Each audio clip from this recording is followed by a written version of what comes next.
विंता, मैंने तो सुना था कि तूने अपने पुत्र को ज्ञान ध्यान की सारी बातें बताई हैं, फिर भी इसे अगस्त्य महर्षि के बारे में नहीं पता, जिसके सामने पर्वत भी झुक जाते हैं। पर्वत भी झुक जाते हैं? तब तो ये महर्षि सचमुच अद्भुत है। इनके बारे में बताइए ना दीदी माँ। सप्त महान ऋषियों में से एक है महर्षि अगस्त्य।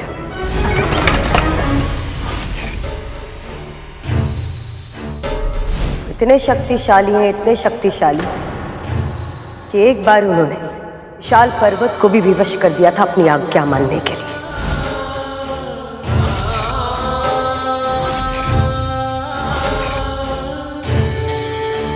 हम सब मानते हैं कि हिमालय सृष्टि का सबसे ऊंचा पर्वत है। उसका स्वभाव ही है प्रतिदिन थोड़ा थोड़ा बढ़ना। एक दिन विंध्याचल पर्वत को हिमालय से इतनी ईर्ष्या हो गई कि उसने हिमालय से भी ऊंचा होने का हठ ठान लिया और तीव्र गति से बढ़ने लगा। शीघ्र ही विंध्याचल इतना शक्तिशाली और इतना ऊंचा हो गया कि उसने संसार का भ्रमण करते ही सूर्य को रोक दिया और पृथ्वी के आधे भाग पर सदैव प्रकाश रहने लगा और शेष आधा भाग सदा सदा के लिए अंधकार में डूब गया। ऐसी स्थिति में जीवन का विनाश होने लगा। पेड़ पौधे सभी प्रकार के प्राणियों का अंत होने लगा। ऐसे में देवताओं को भीषण चिंता होने लगी और वो उपाय की खोज में ब्रह्मदेव के पास जा पहुंचे।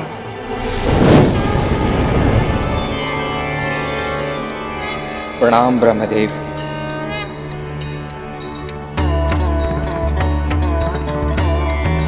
मैं तो केवल सृष्टि का सृजन करता हूं।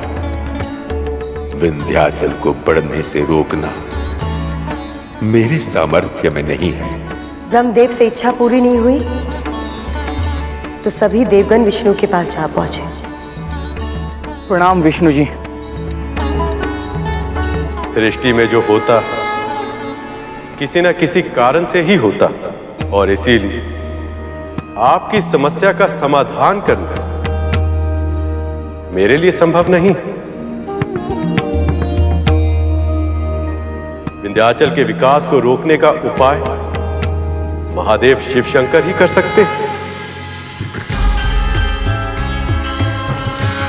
संपूर्ण ब्रह्मांड में केवल एक ही महात्मा है जो पृथ्वी पर छाए इस संकट का समाधान कर सकते हैं और वो है महर्षि अगस्त्य। आप सब उनके पास जाइए, समाधान अवश्य मिलेगा।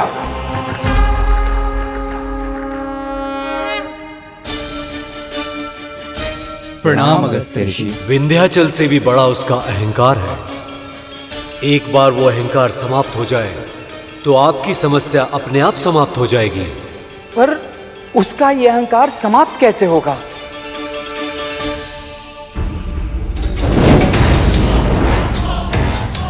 कितने छोटे हैं ये सब मेरे सामने, कितने तुच्छ।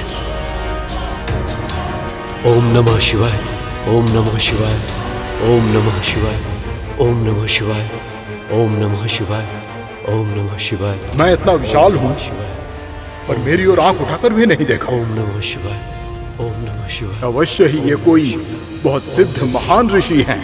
तभी तो शिव भक्ति में इतने लीन हैं कि आसपास की कोई भी वस्तु इन पर अपना प्रभाव नहीं डाल पा रही है। ओम नमः शिवाय। यदि इनका मुझे आशीर्वाद मिल जाए तो मेरा प्रभुत्व और भी अधिक बढ़ जाएगा। ओम नमः शिवाय। अभिवादन स्वीकार कीजिए महर्षि। ओम नमः शिवाय। अभिवादन स्वीकार कीजिए महर्षि।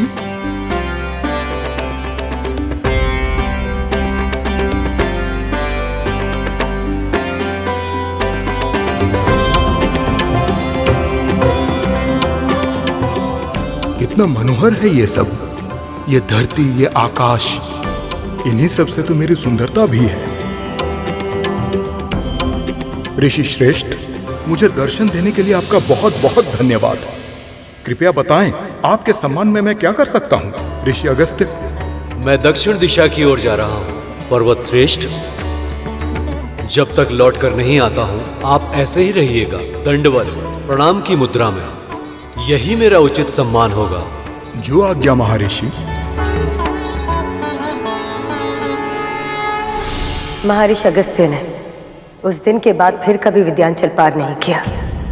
वो वहीं दक्षिण में ही बस गए। पर उनकी असीमित शक्ति का प्रमाण देता है विद्यांचल पर्वत आज भी उनकी लौटने की प्रतीक्षा में वैसे ही है, दंडवत मुद्रा में भूमि पर लेटा हुआ। पर आज वो अभिमान से रहित है और सृष्टि के विकास में अपना योगदान दे रहा है।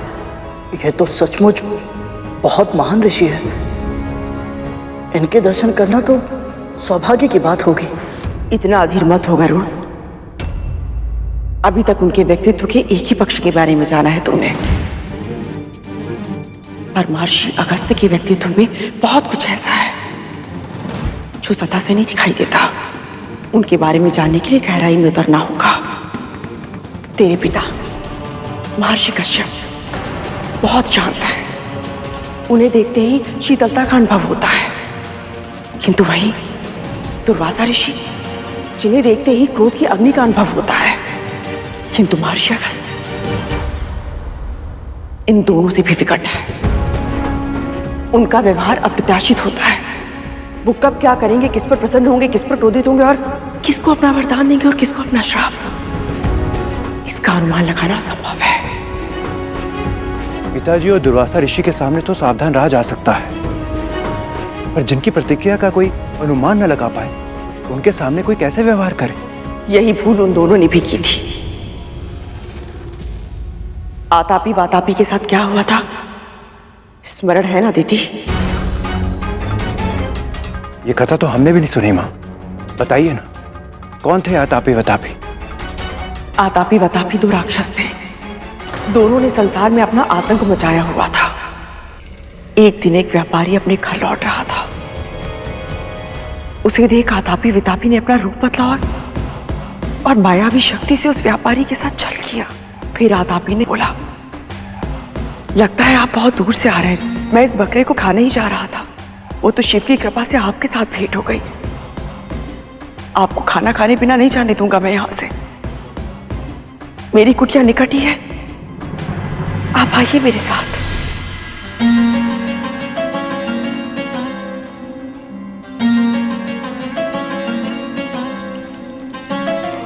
भोजन बहुत ही स्वादिष्ट बनाया था आपने।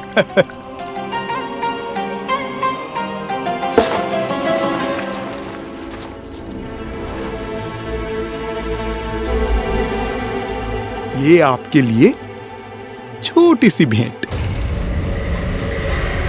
बकरा बड़ा था, भोजन स्वादिष्ट, और भेंट ये इतनी छोटी सी। वातापी, समय हो गया।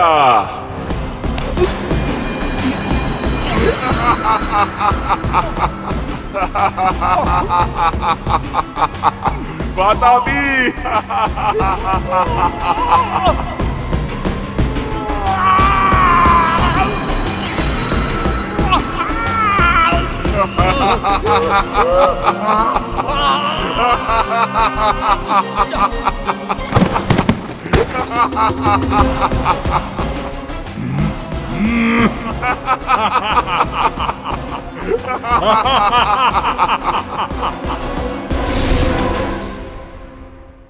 ये तो विचित्र माया है।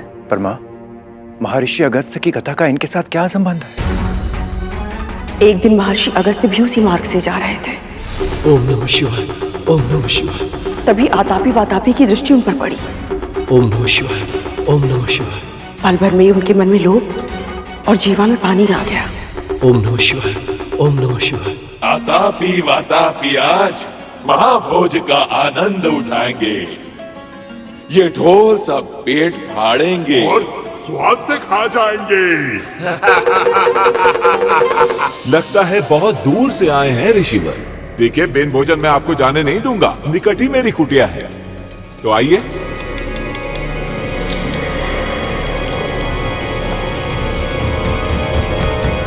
जीर्णाम जीर्णाम वातापी जीर्णाम।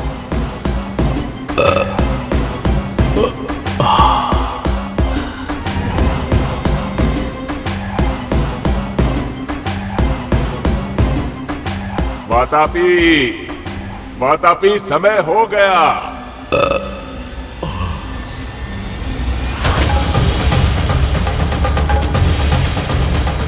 वातापी, समय हो गया। वातापी, बाहर निकल। क्या किया है तूने मेरे भाई के साथ ऋषि? बता तूने क्या किया है? कहाँ है मेरा भाई? तुम्हारा भाई? मैंने कहा था, तुमने सुना नहीं? जीर्णाम जीर्णाम वातापी जीर्णाम। इस मंत्र के उच्चारण से भारी से भारी भोजन पचा सकते हैं। तुझे इसका दंड मिलेगा।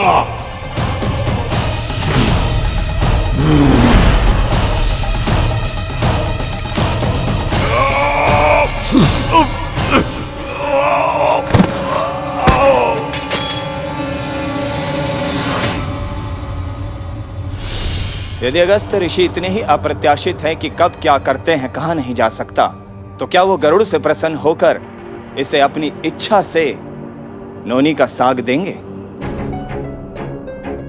ये कार्य कठिन है, परंतु असंभव नहीं। महारानी, नोनी का साग मैं ले आऊंगा, तो भी समय से पहले।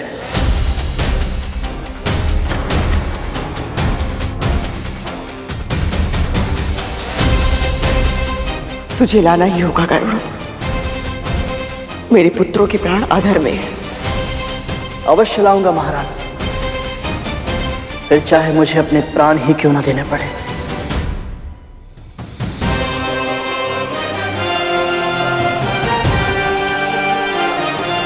आज्ञा दीजिए।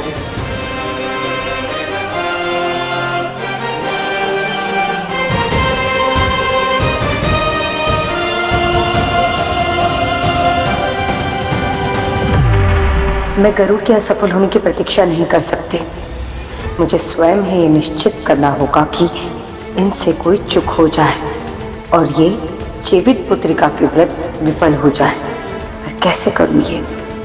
कैसे?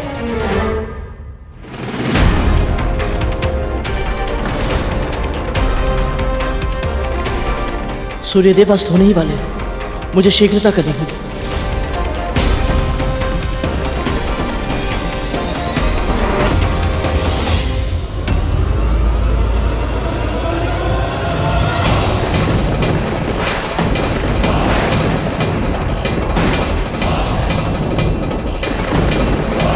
यमदूत यहाँ?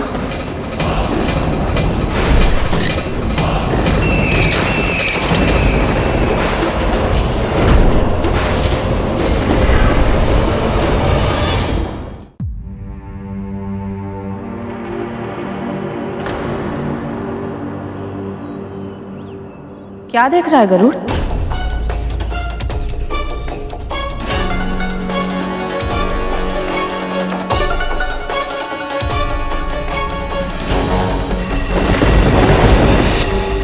क्या हुआ? बोल। पता नहीं मां, विचित्र सा भय लग रहा है। मैं जानता हूं मैंने क्रोध में आकर अपने भाइयों को कहा था, यदि उन्होंने आप पर अत्याचार किया तो मैं उन्हें ऐसी अवस्था में पहुंचा दूंगा कि वो ईश्वर से अपनी मृत्यु की कामना करेंगे। और आज जब सच में उनके प्राण संकट में है तो बोले गए शब्द धनुष से छूटे तीर की तरह होते हैं गरुड़। चाहकर भी उन्हें वापस नहीं लौटाया जा सकता। पर इस समय तो इन नकारात्मक विचारों को मन में मत आने दे। अभी जो कार्य करना है उस पर ध्यान दे। सच कहूं तो इस आपदा में भी एक वरदान मिला है तुझे। हाँ गरुड़, महर्षि अगस्त्य से भेंट का अवसर किसी सौभाग्य से कम नहीं है। जब वो तेरे सामने आए ना, तो तू उन्हें दंडवत प्रणाम करना। तब तक भूमि से मत उठना जब तक वो तुझे आशीर्वाद ना दे दे। यदि उन जैसे महान ऋषि का वरद हस्त तेरे सिर पर होगा तो तेरे भाइयों के साथ कोई अहित नहीं होगा। गहरी श्वास ले गरुड़। अन्य सभी चिंताओं को अपने मस्तिष्क से निकाल दे। अपने मन को विचार शून्य कर ले। केवल वर्तमान में जो कार्य करना है ना, उस पर ध्यान केंद्रित कर।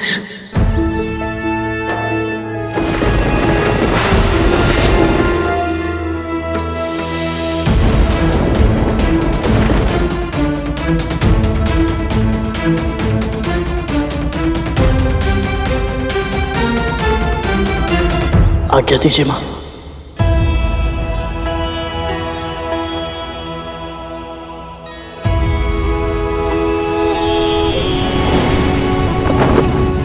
हे नारायण, इसे सफल बनाइए।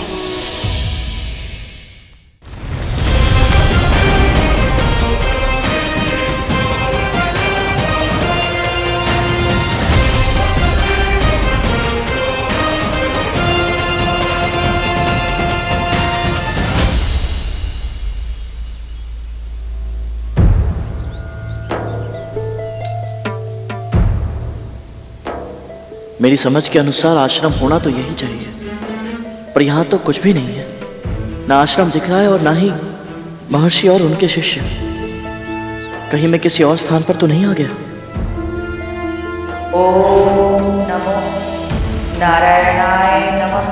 ओम नमो नारायणाय नमः। पूर्ण विश्वास के साथ से तो ही कह सकता हूं, परंतु मुझे यहाँ के वातावरण में एक विशेष प्रकार की ऊर्जा का अनुभव हो रहा है।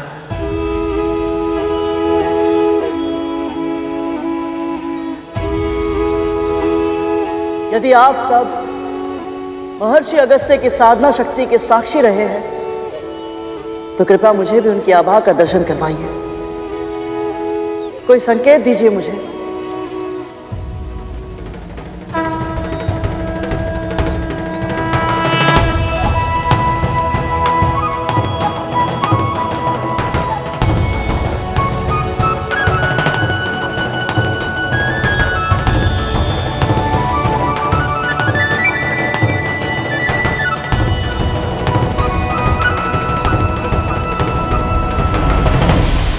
इसका अर्थ यह है कि मैं सही स्थान पर हूं। अब बस महर्षि के दर्शन प्राप्त हो जाए।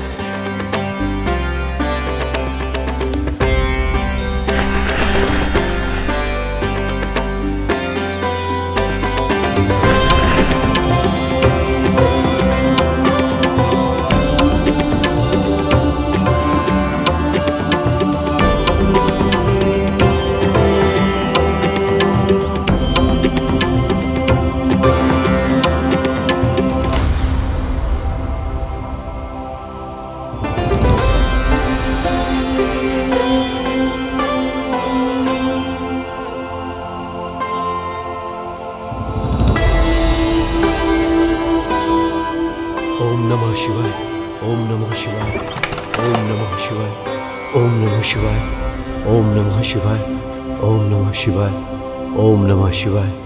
ओम नमः शिवाय। ओम नमः शिवाय। ओम नमः शिवाय। ओम नमः शिवाय। ओम नमः शिवाय। ओम नमः शिवाय। ओम नमः शिवाय।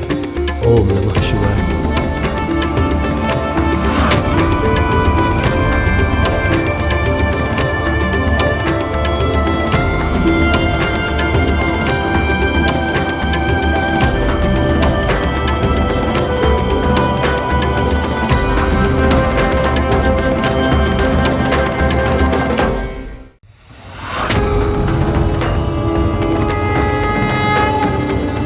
महर्षि अगस्त्य से भेंट का अवसर किसी सौभाग्य से कम नहीं है। जब वो तेरे सामने आए ना, तो तू उन्हें दंडवत प्रणाम करना।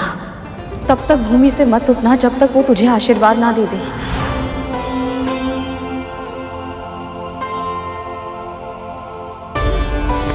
प्रणाम महर्षि। उठो बालक। क्षमा कीजिए, परंतु जब तक आप अपना हाथ मेरे शीश पर आशीर्वाद के रूप में नहीं रख देते, मैं नहीं उठूंगा।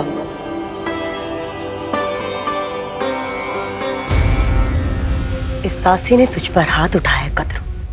तुमने इसको तन तक नहीं दिया। ऐसे नियंत्रित करी तुम इस विंता और उसके पुत्र को। मैं मानती हूं कद्रू कि क्रोध ना करके तुम अपनी जीवित पुत्रिका के व्रत को व्यर्थ नहीं करना चाहती, क्योंकि तुम्हारे पास ये अंतिम उपाय है अपने पुत्रों के प्राण बचाने का।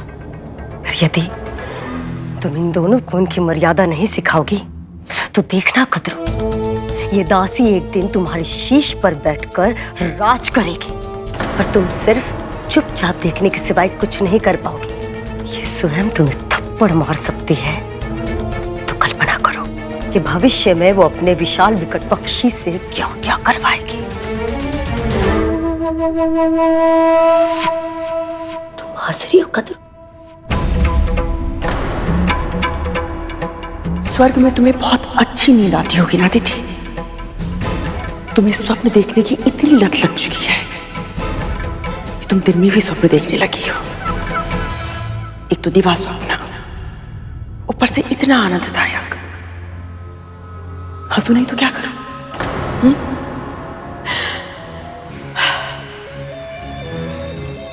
मैं तो कल्पना भी नहीं कर सकती कि ये तब्बू विंता, जिसका हर दूसरा शब्द क्षमा कर दीजिए से प्रारंभ होता है, वो कभी मेरे सामने शीश उठाकर राज भी कर पाएगी। वो मेरे समक्ष एक चींटी के समान है।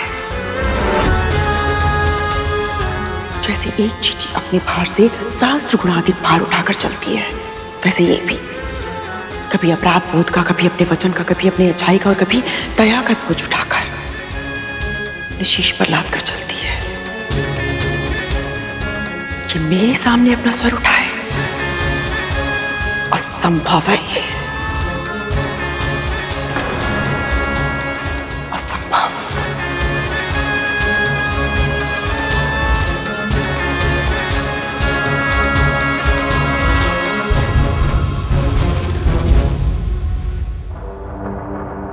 सही कहा तुमने कद्रू, ये विंता एक चींटी जैसी ही है, पर किसी चींटी को सताना, उसे मारना, ये बहुत बड़ा महापाप होता है, जिसका तुम्हें आभास भी नहीं है कद्रू। कद्रू, कद्रू, बहुत बहुत धन्यवाद ऐसा उपाय देने के लिए। अब देखना कद्रू, ये छोटी सी चींटी ही तुम्हारे इतने बड़े व्रत को कैसे भंग करती है। बड़े ही हठी बालक हो तुम।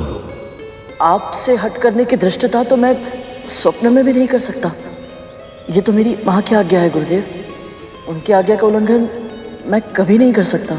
गुरुर ब्रह्मा गुरुर विष्णु गुरुर देवो महेश्वर गुरु साक्षात पर ब्रह्म तस्मै श्री गुरुवे नमः।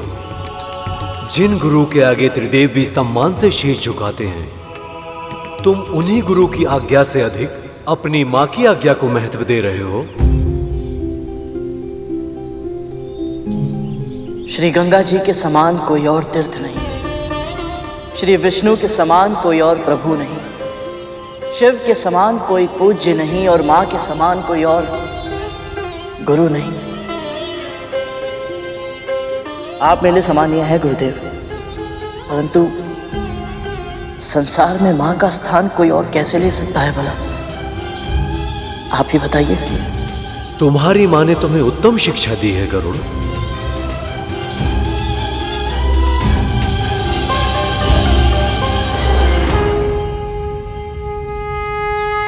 कल्याण हो गरुड़।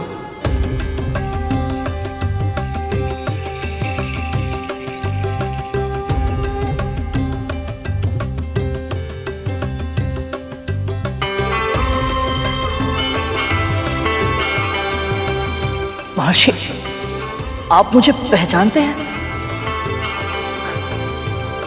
मेरी माँ ने बताया था आप सर्वज्ञाता है, सब कुछ जानते हैं, परंतु स्वयं आपकी महानता का अनुभव करना अद्भुत है मेरे लिए। आप कैसे? जीवित पुत्री का व्रत के लिए नोनी का साग लेने आए हो ना?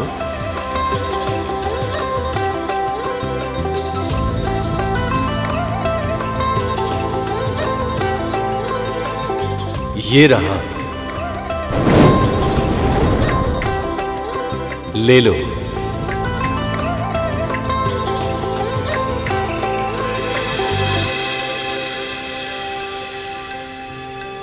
आपका बहुत बहुत धन्यवाद।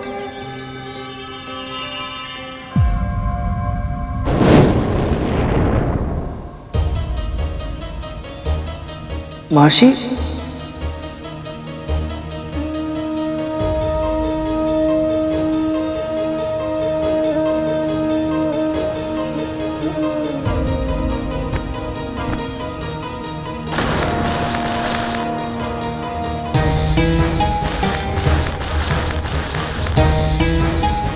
महर्षि,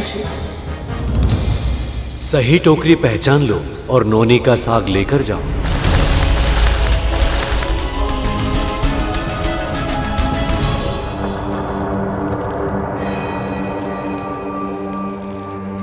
राहु, ये नाक का बिल देख रहे हो, इसमें हाथ डालो। माँ, अब मैंने क्या किया? मुझे किस दोष का दंड दे रही हैं आप? दोष, दंड? क्या कह रहे हो तुम? माँ, ये दंड ही तो है। मैं नागों के बिल में हाथ डालूंगा तो नाग डस लेंगे मुझे। नाग डसने के लिए बिल में भी तो होने चाहिए ना राहु। वो महल में है, अपने अर्धमृत भाइयों की सेवा कर रहे हैं, समझे? हाँ, पर फिर ये सब क्यों? चींटियां चाहिए मुझे। हाँ, मुझे तो लगा था गोबर उठाने से अधिक विचित्र कार्य और कुछ नहीं है, पर आपने तो उससे भी अधिक विचित्र कार्य दे दिया मुझे।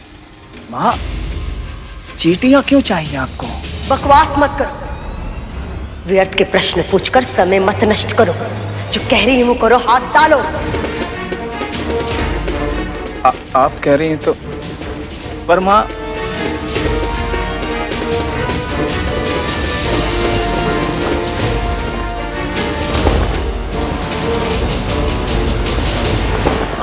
छी, माँ, चींटियां कैसे चल रही है मेरे तन पर? माँ, ये चींटियां तो काट रही हैं। यही तो उनकी सुंदरता है, किसी भी सतह पर चलने लगती है, बिना किसी स्वर के और बिना किसी का ध्यान आकर्षित किए। चुपचाप, शीघ्र करो राहु।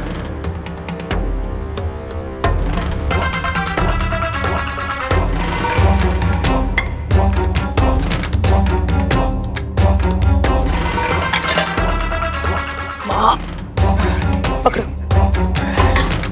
अब चलो।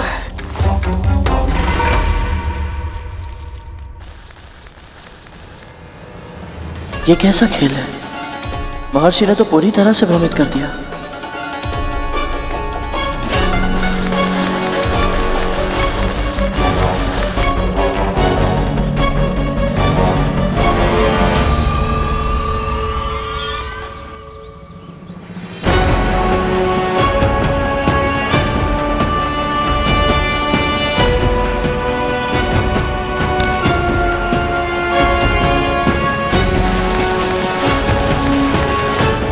ये अंतिम अवसर है गुरु।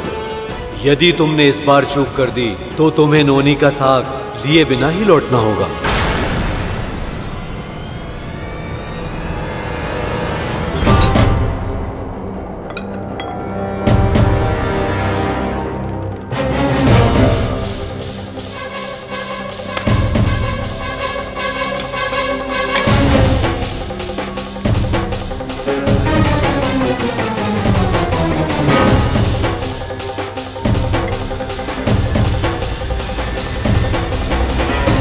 माता कद्रू के कक्ष में एक गुड़ का टुकड़ा क्यों फेंका है माँ ने?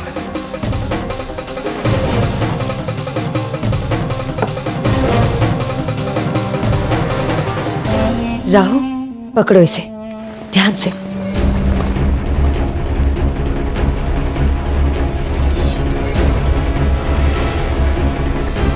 अच्छा, अब समझा। विमाता कद्रू इस चटाई पर लेटेंगे और उनके भार से दबकर सारी चींटियां अवश्य मर जाएंगी और उन्हें जीव हत्या का महापाप लगेगा और उनका व्रत भंग हो जाएगा। वाह माँ वाह। नहीं राहु, इतने शीघ्र प्रसन्न मत हो। इस कार्य को सफलता तब मिलेगी जब कद्रू वृंदा से दूर रहेगी, और ये कार्य तुम करोगे। अवश्य मां। जाओ।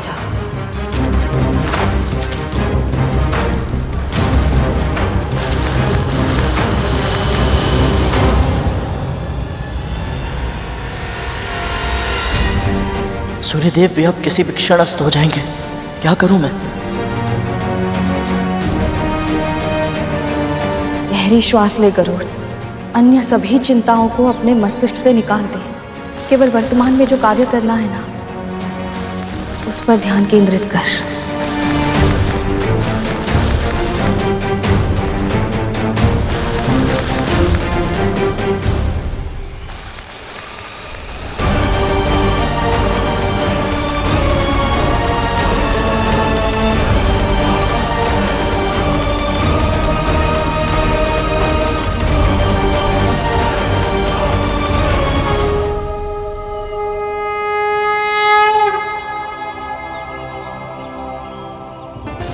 क्षमा करें गुरुदेव, मैं समझ गया।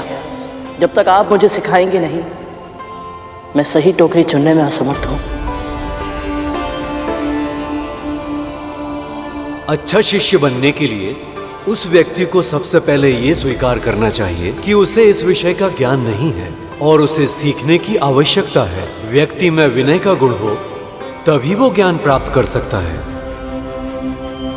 अब तुमने अपनी अज्ञानता को स्वीकार कर लिया है, तो मैं तुम्हें वो सभी विद्याएं जिनका ज्ञान मुझे है, वो सब अवश्य तुम्हें सिखाऊंगा। किंतु अभी ये लो, ये नौनी का साग अपनी मां के लिए ले जाओ।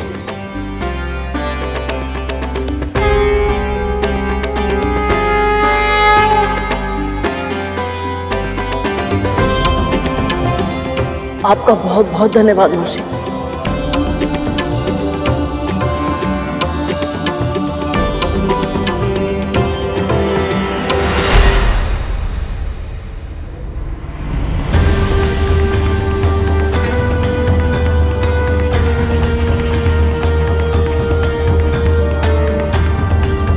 तुम गुरु से तब तक कुछ प्राप्त नहीं कर सकते जब तक कि तुम गुरु दक्षिणा न चुका दो।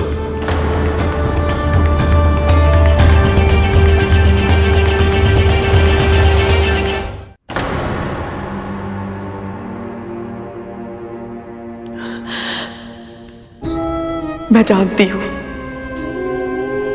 आज तुम सब बहुत कष्ट में हो। जीवन के लिए इतना संघर्ष करना होगा,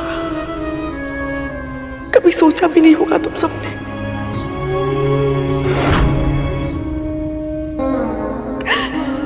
और इस संघर्ष में इतनी आसानी पीड़ा,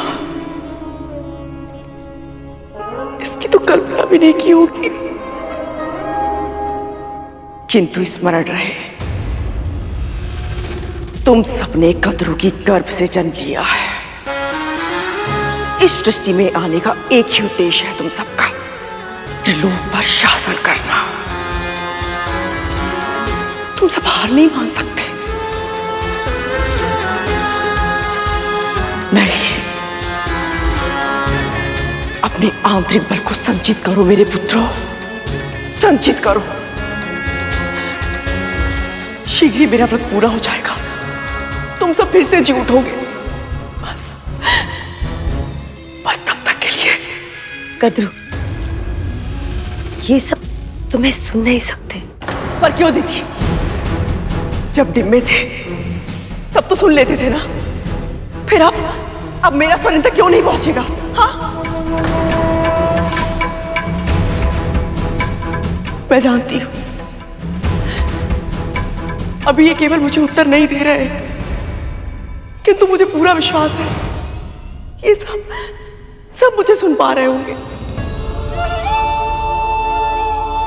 कद्रू, तुम्हारे मन में जो बवंडर उमड़ रहा है उसका अनुमान है मुझे, पर यदि तुम पीड़ा में इस तरह डूब जाओगी तो तुम्हारे पुत्र को स्थिति से बाहर निकलने के लिए जो उपाय है, तुम्हारा व्रत कैसे कर पाओगी? पूरे दिन से तुम कितना थक गई हो तुम्हें आभास भी है नहीं ना? और कल तुम्हें ब्राह्मणों का भोज का आयोजन भी तो करना है। अब चलो चलो कद्रू, विश्राम करो। माँ, मैं जानता हूं आपका मन विचलित है, पर माँ, तन को नींद की आवश्यकता होती है। अभी आपका व्रत समाप्त नहीं हुआ, कल आपको ऊर्जा की अधिक आवश्यकता पड़ेगी। जी माँ, अपने लिए ना सही, हमारे लिए, हमारे भाइयों के लिए स्वयं के ऊपर इतना अत्याचार मत कीजिए माँ। चलिए तनिक विश्राम कर लीजिए। चलिए माँ।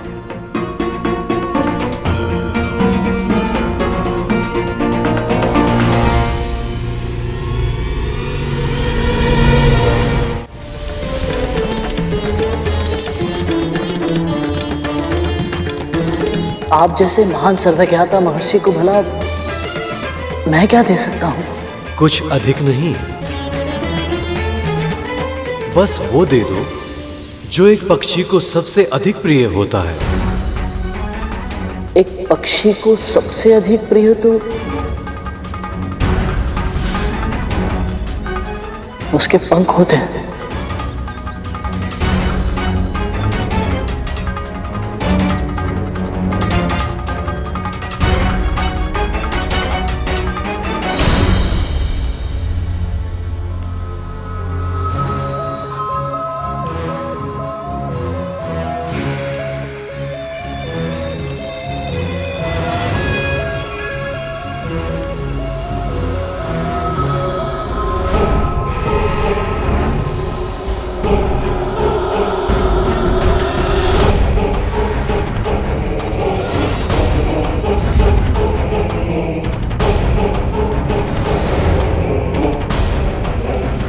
जैसे ही कद्रू इस आसन पर विश्राम करेगी, उसके भार से अनेक चींटियां मर जाएंगी और जीवित हत्या के दोष में उसके जीवित पुत्रिका का व्रत टूट जाएगा।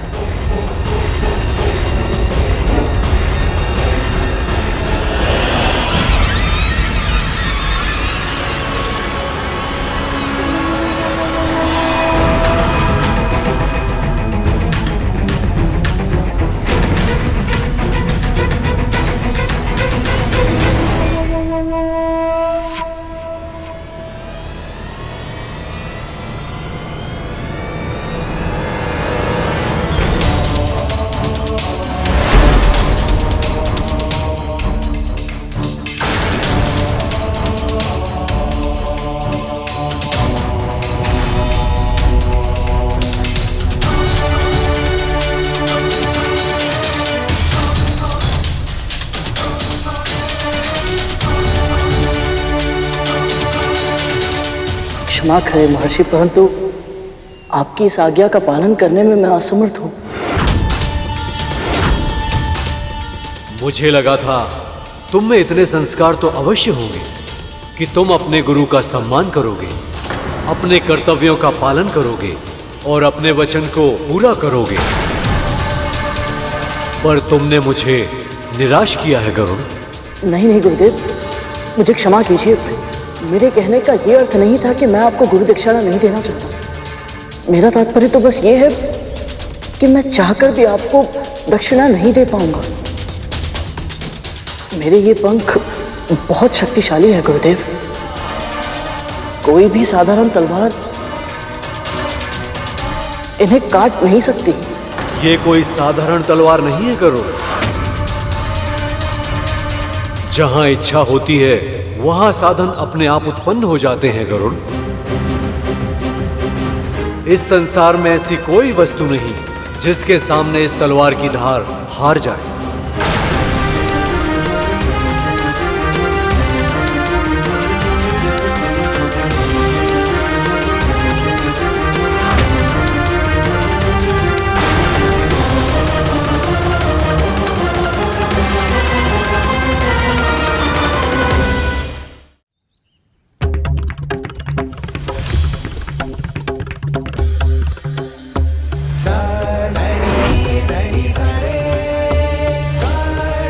बस वो दे दो जो एक पक्षी को सबसे अधिक प्रिय होता है।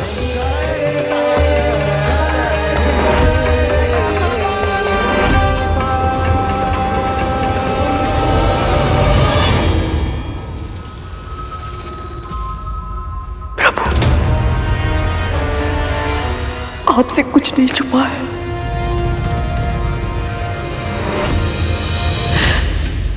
आप स्वयं जानते हैं कि ये व्रत मैंने बहुत मन से किया है।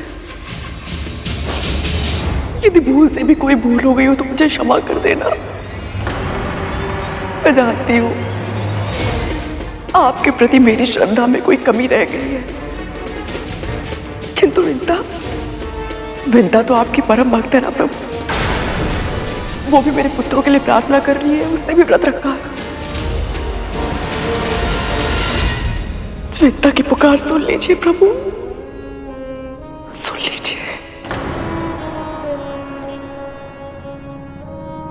क्योंकि यदि मेरे पुत्र को कुछ हुआ तो उसका भी पुत्र जीवित नहीं रहेगा। कद्रू,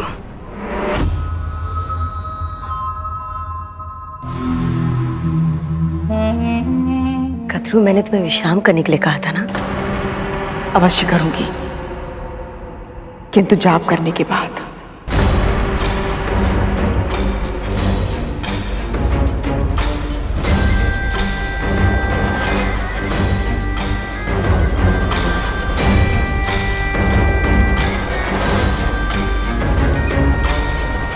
एक बार दिखाती हूँ कद्रू दीदी को। जाप कितनी बार करोगे? 108 बार। 108 बार? कम है ना 108 बार? 1008 बार करूंगी।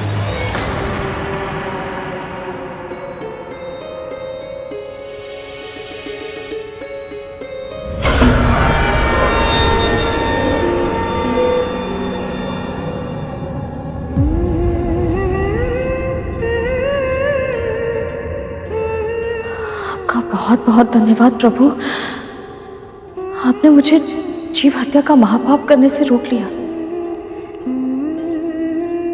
पर ये इतनी सारी चींटियां,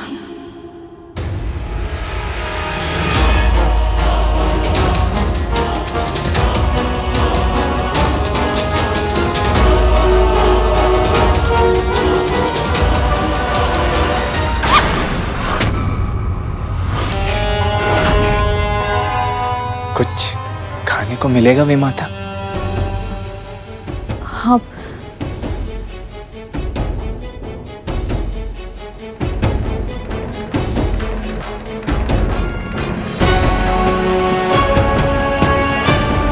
बस अब किसी भी पल चींटियों की जीव हत्या के दोष से कद्रू का व्रत टूट जाएगा।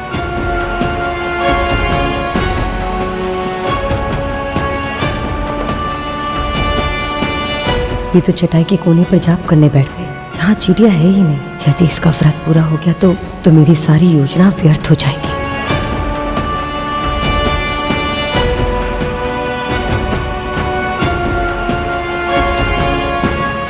ओम नमो नारायणाय नमः।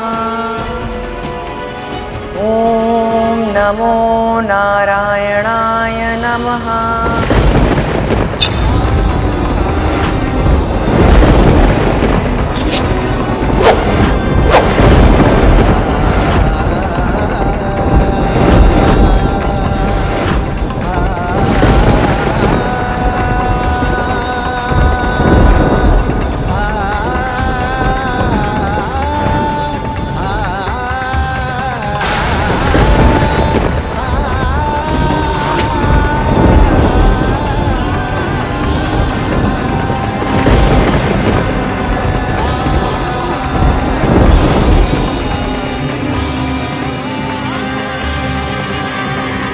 आप फिर से अरुण भैया के जन्म के दिन के बारे में सोच रही है ना माँ?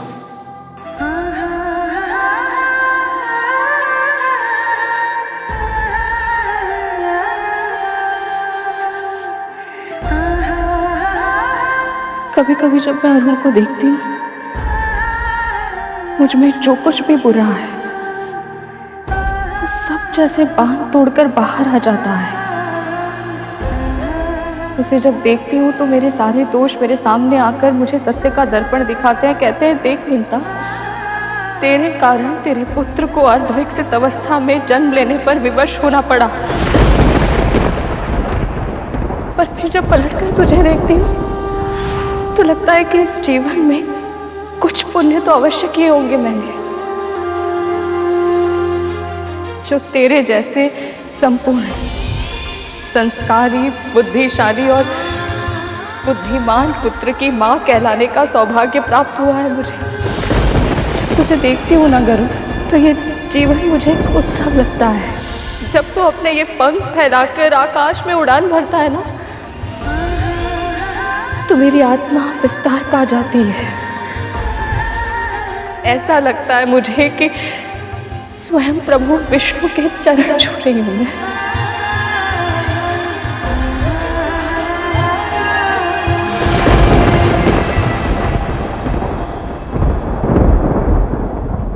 पंख कट गए तो मैं अपनी मां को दास्ता से मुक्त कैसे करा पाऊंगा?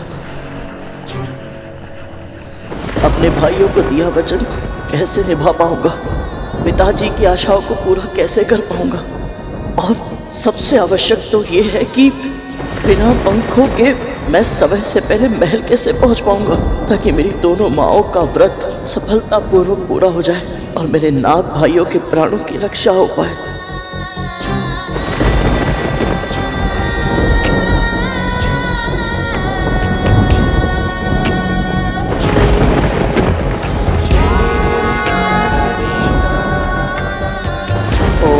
श्री मात्रे नमः।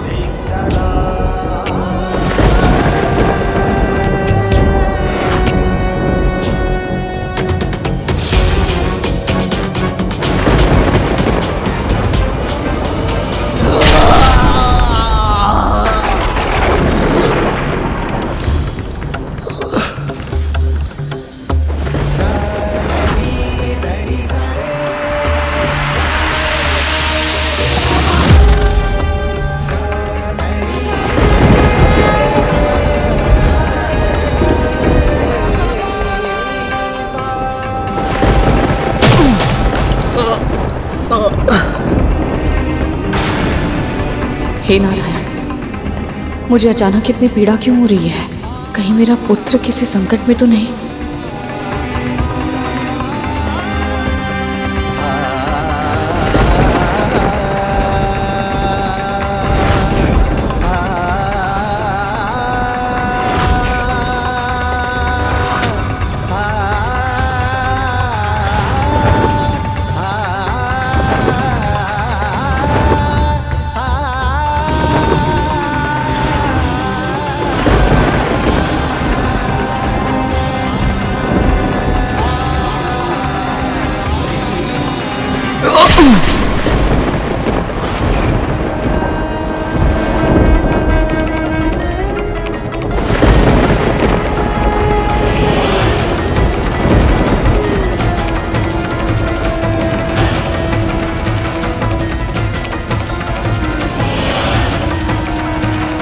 मैं आपको वचन देता हूँ भैया, मैं माँ को दास्ता से मुक्त अवश्य कराऊंगा। वचन देता हूँ मैं।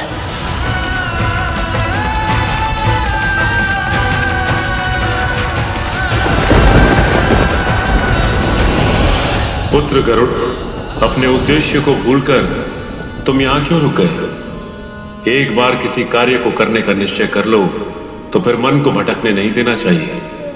जाओ और अपने लक्ष्य को पूरा करो।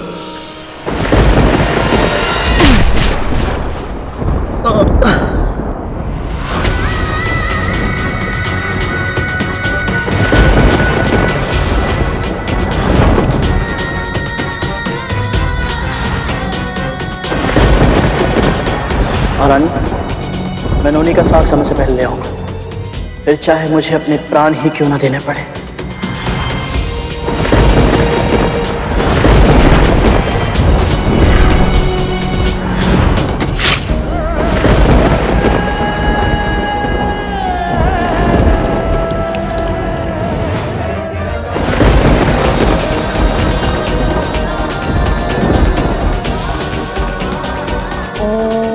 नमो नारायणाय नमः। कैसे कर पाऊंगा मैं ये सब? कैसे? परंतु गुरु दक्षिणा तो देनी ही होगी। गुरु का ऋण ना चुकाने का महापाप नहीं करूंगा मैं। अपने भाइयों के प्राणों की रक्षा और शिष्य धर्म का पालन करने के लिए तुम अपने पंखों का त्याग कर रहे हो। इतना बड़ा बलिदान, धन्य हो तुम गरुड़।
ये कैसा न्याय है स्वामी? विंता ने पिछले जन्म में ऐसे कौन से पाप किए थे कि उसके एक पुत्र का पांव नहीं है और अब दूसरे पुत्र के पंख भी नहीं रहे।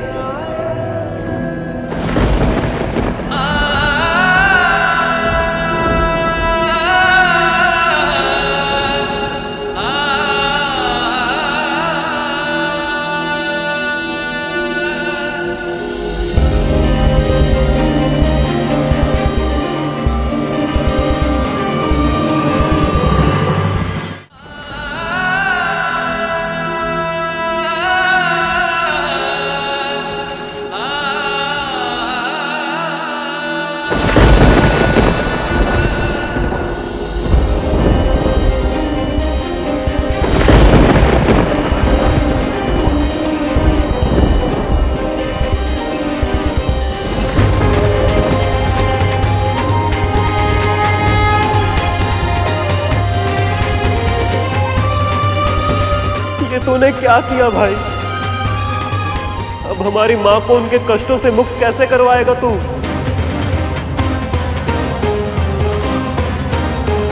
तुमने अपना वचन निभाकर अपने हाथों से ये पंख काटकर मुझे प्रसन्न किया है गरुड़। मैं तुम्हारी गुरु दक्षिणा स्वीकार करता हूं।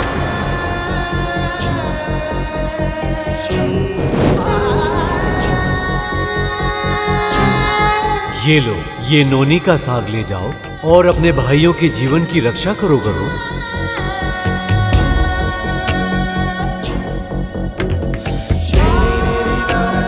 मैं तो बस कुछ ही क्षणों के लिए गरुड़ से मिली थी स्वामी। केवल कुछ समय के लिए भाभी माँ सुना था मैंने। इसकी भाभी माँ होने का अनुभव किया था। और फिर भी इसे इस दशा में देखकर मेरा हृदय फटा जा रहा है। तो इसकी माँ जब इसे ऐसे बिना पंखों के रक्त से सना हुआ देखेगी तो उनकी क्या दशा होगी स्वामी?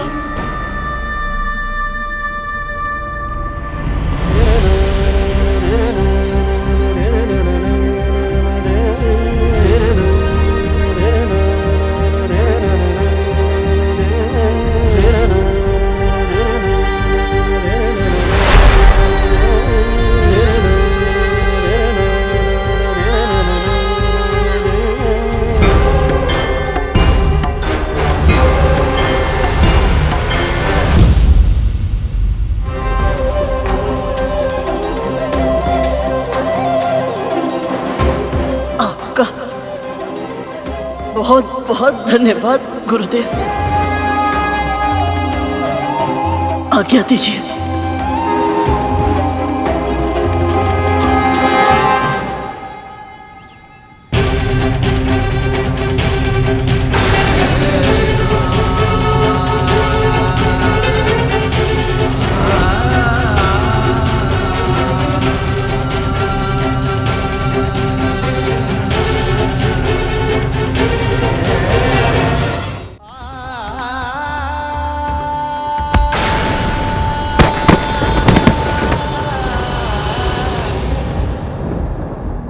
मैं जानता हूं कि मुझे सांसारिक घटनाओं से स्वयं को तटस्थ रखना है, किंतु गरुड़ की यह पीड़ा मुझसे देखी नहीं जा रही। पंख कटने से जितनी पीड़ा उसके तन को हो रही, उससे कई अधिक पीड़ा उसका मन सह रहा कि अब वो अपने नाग भाइयों के जीवन की रक्षा कैसे करेगा, जिन नागों ने मां कद्रू ने इसे और इसकी मां को इतने कष्ट पहुंचाए। ये उनके कष्ट के लिए व्याकुल हो रहा है जो सदैव परोपकार की भावना अपने मन में रखता है। महर्षि अगस्त्य उनके साथ इतने कठोर कैसे हो सकते हैं? प्रभु, गरुड़ के पंख ही नहीं रहेंगे तो केवल विंता मां का ही नहीं, सभी भक्तों का अपने ईश्वर से विश्वास उठ जाएगा। हे प्रभु विष्णु, हे नारायण, ये कैसी लीला है आपकी।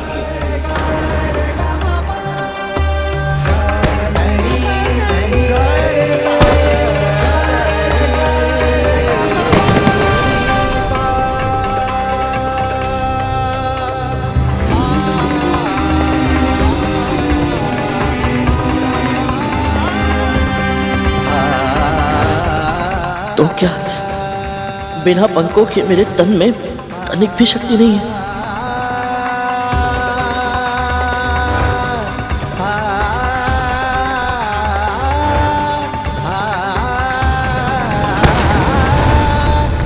एक पक्षी को उसके पंख इसीलिए सबसे अधिक प्रिय होते हैं क्योंकि उसमें उसके प्राण बसते हैं। अब पंख नहीं रहे तो मेरे प्राण भी नहीं रहेंगे।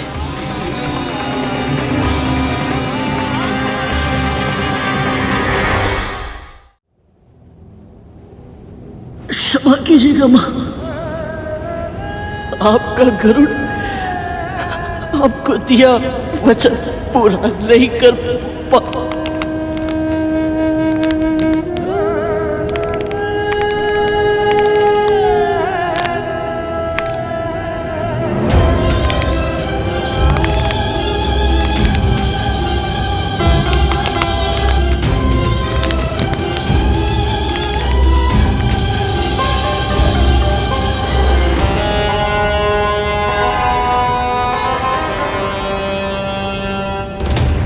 विमाता,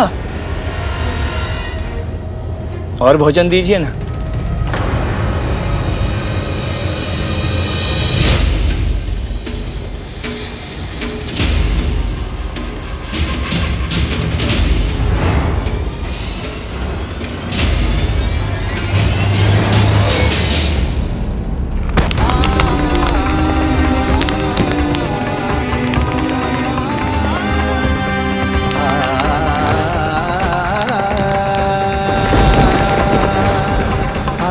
ये कैसी लीला है आपकी। इतनी अच्छी मंशा से कर्म करने के बाद भी इस निर्दोष बालक के साथ इतना बड़ा अत्याचार क्यों?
जिसे मात्र पितृ भक्ति का उदाहरण बनना हो, प्रभु विष्णु का परम भक्त कहलाना हो, जिसकी नियति में आकाश का इंद्र बनना हो, भला मैं उसके पंख कैसे छीन सकता हूँ?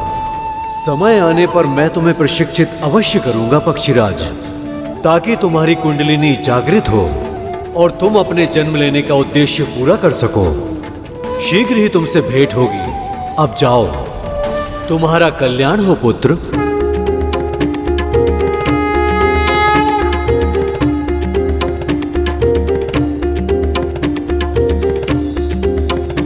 यशस्वी होगा।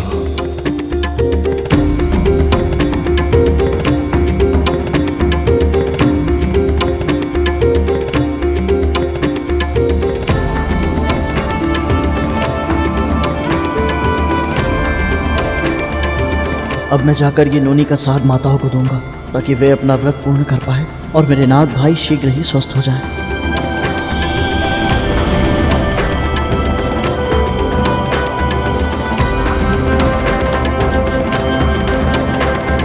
ओम नमो नारायणाय नमः। ओम नमो नारायणाय नमः। ओम नमो नारायणाय नमः।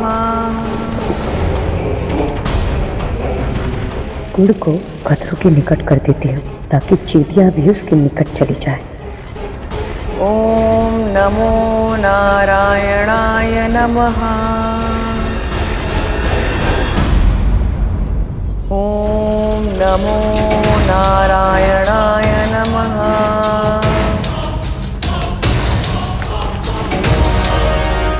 ओम नमो नारायणाय नमः। ओम नमो नारायणाय नमः। अब देख कतरू, तेरे नारायण भी तुझे इस हत्या के पाप से बचा नहीं पाएंगे।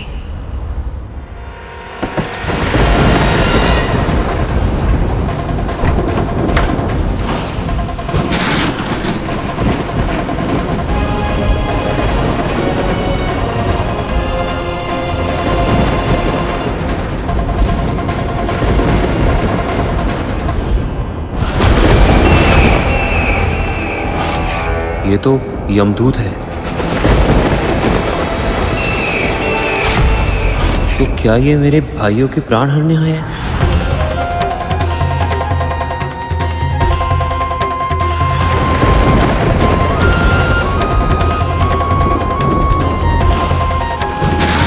आलिया,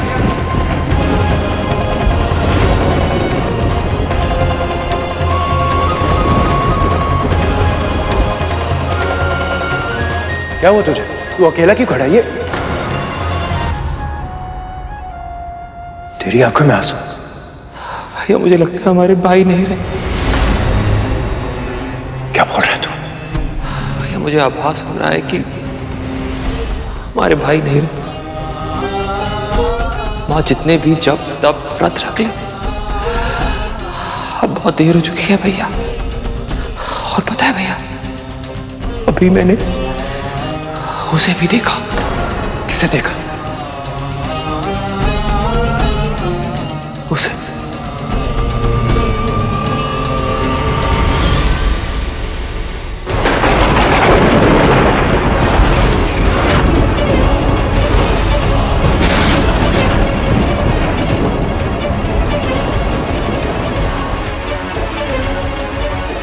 भैया, अक्षर भैया, भैया इतने क्षण बीत चुके हैं, हमारे भाइयों ने अपनी पलकें भी नहीं झपकाई है। कहीं ऐसा तो नहीं हमारे भाई? नहीं कालिया, कुछ नहीं हुआ है कालिया। मुझे विश्वास है, अभी समय है, आशा शेष है। अभी ये हमारी मां का जब तप और व्रत का परिणाम है कि यमदूत महल के इतने निकट होते हुए भी महल के अंदर प्रवेश नहीं कर पाया। और यदि हमारी मां का व्रत सफल हुआ तो ये कभी महल में प्रवेश नहीं कर पाएगा कालिया। सत्य क्या भैया आपने? बस एक बार हमारे भाई स्वस्थ हो जाए, उस गरुड़ को ऐसा दंड दूंगा कि उसकी आत्मा कांप उठेगी। क्या हुआ? कुछ काटा भैया।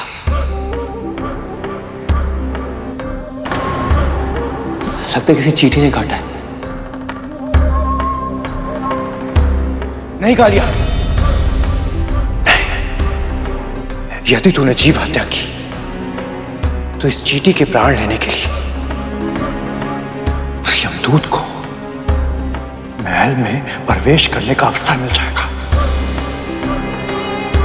और एक बार ये प्रवेश कर गया तो सही कहा भैया आपने, सही कहा। पर ये एक चींटी नहीं है, तो चींटियों का समूह है। ये आ कहां से रही है? ये जा कहां रही है?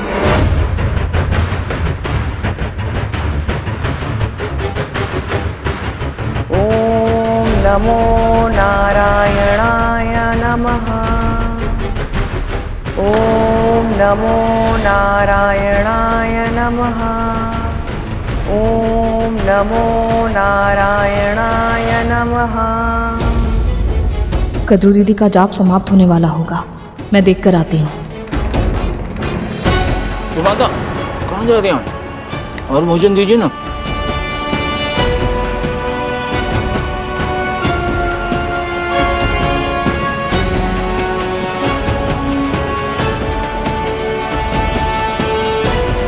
ओम नमो नारायणाय नमः। बस किसी भी तरह से कद्रू से जीव हत्या हो जाए और उसका ये जीवित पुत्रिका का व्रत टूट जाए।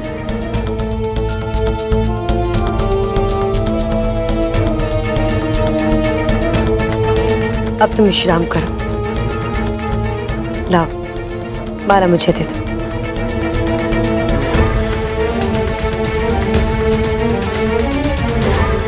ये तो माँ के कक्ष की ओर जा रही है।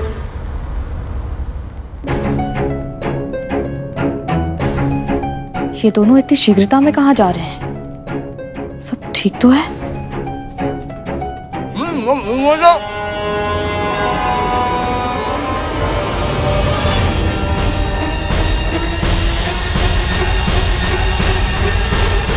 नहीं मां, रुको।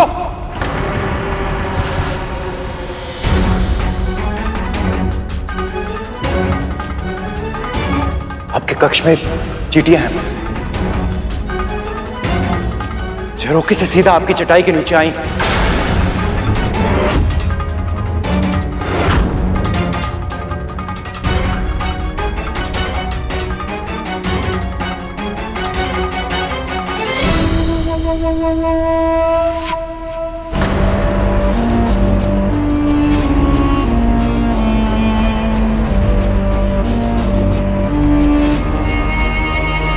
मेरी योजना सफल होने ही वाली थी कि इन दोनों ने आकर अंतिम समय में मेरा सारा खेल बिगाड़ दिया।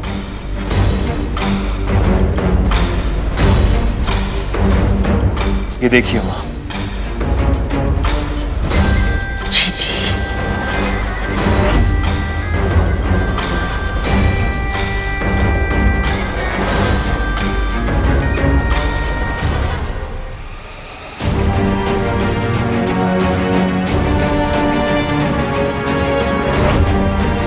मेरे पुत्रों को चींटियां इतनी दूर से दिखाई दे गई, किंतु तुम्हें यहां होते हुए भी नहीं दिखाई थी।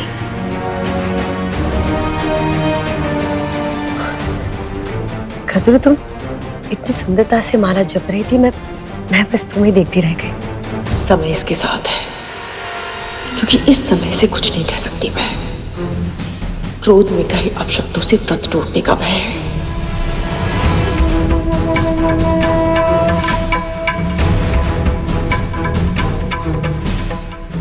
विंता, चींटियों को संभालते हुए इस कक्ष को स्वच्छ कर दो। समय अपने विरुद्ध हो तो हमें अपनी भावनाएं, मन की इच्छाएं मन में ही मारनी पड़ती है। अब मैं समझी कि ये सब विंता के लिए कितना कष्टप्रद होता होगा। पर एक बार मेरे पुत्र स्वस्थ हो जाए, फिर मैं दीदी का भी ऋण चुकता करूंगी और गरुड़ का भी।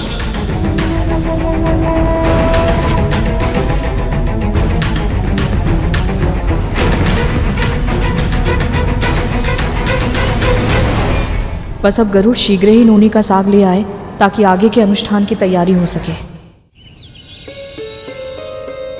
महारानी, ये लीजिए नोनी का साग।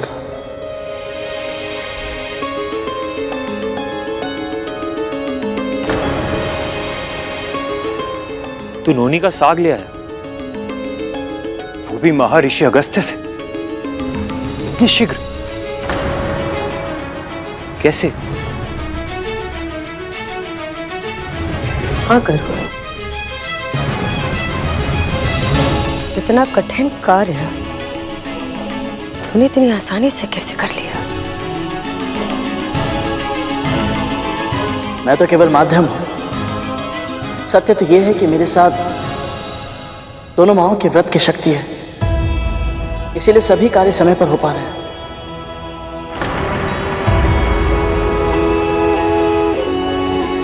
अब सभी बाधाएं दूर हो गई हैं मां। अब तो व्रत का भोग बन पाएगा ना मां? अब आप मुझे ये बताइए कि मुझे अब क्या करना है? तू कुछ नहीं करेगा, जो करना है मैं करूंगी। कुछ ही क्षण में सूर्योदय होने को है। विंता और कद्रू को सूर्य को अर्घ देकर ब्राह्मणों को भोजन कराना होगा, तब जाकर उनका व्रत पूर्ण होगा। और ब्राह्मणों को निमंत्रण देने मैं जाऊंगी ताकि वो यहाँ आकर भोजन कर सके। नहीं दीदी मां, मेरे होते हुए भला आप क्यों कष्ट करेंगे? निमंत्रण मैं दे आता हूं। अभी नोनी का साग लाते समय निकट ही नदी के किनारे मैंने बहुत बड़े ऋषि और उनके शिष्य को देखा था। बस बस बस, तू कहीं नहीं जाएगा। मैं जाऊंगी ब्राह्मणों को निमंत्रण देने।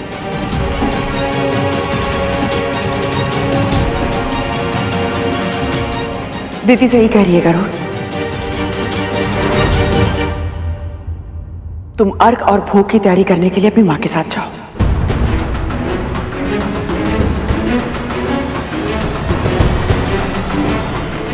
चल गरुड़।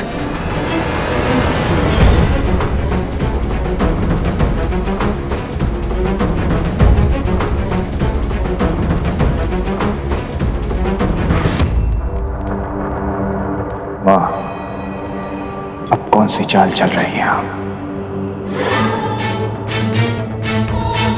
ये सब सूर्य उदय होने की प्रतीक्षा कर रहे हैं, पर ये मूर्ख जानते नहीं कि स्वर्ग के सिंहासन पर मेरा पुत्र बलि बैठा है।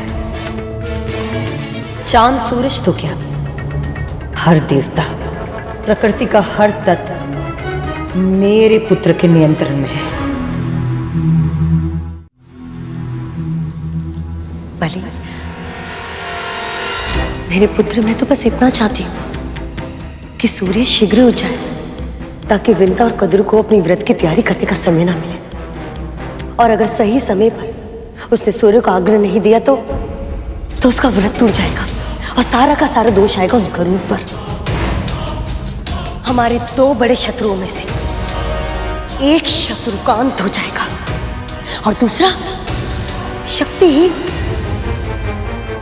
सोचो बलि, सोचो, असुरों का एक रक्त बूंद भी नहीं बहेगा। बलि, ये बहुत ही उत्तम अवसर है, हमें इसे चुन लेना चाहिए। क्योंकि मुझ में सामर्थ्य है, इसलिए सूर्य को विवश कर दूं। आप तो जानते हैं मां, समय और सूर्य एक दूसरे के साथ जुड़े हुए हैं। दोनों की कार्य प्रणाली में तनिक सा हेर फेर भी समय और स्थान का संतुलन नष्ट कर देगा।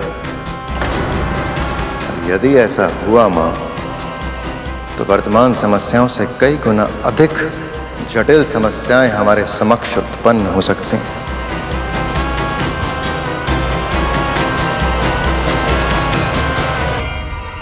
तुम बहुत सोचते हो बलि, बहुत सोचते हो, दूसरों के बारे में स्वयं से ज्यादा।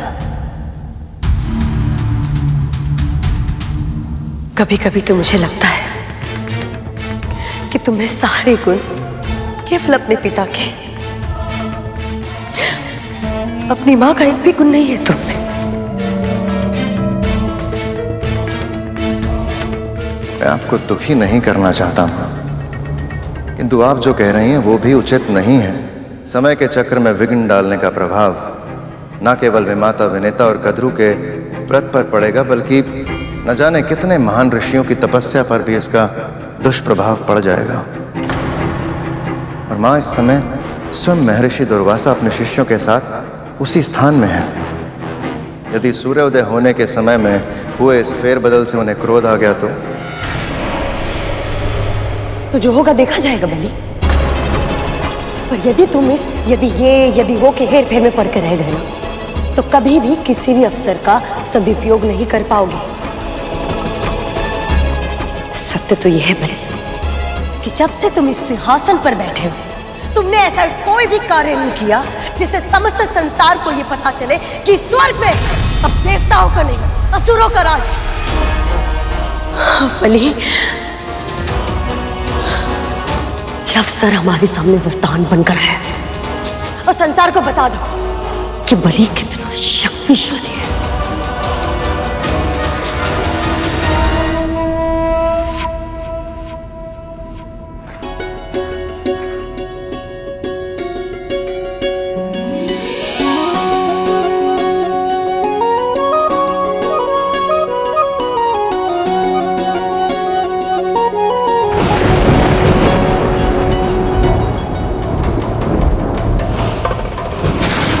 यमदूत यहाँ?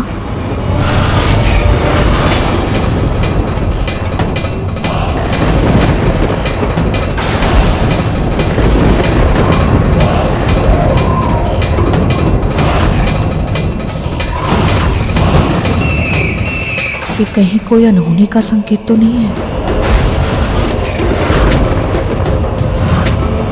अभी तो व्रत भी संपन्न नहीं हुआ। इनका आना कहीं घायल नागों के प्राणों पर संकट तो नहीं?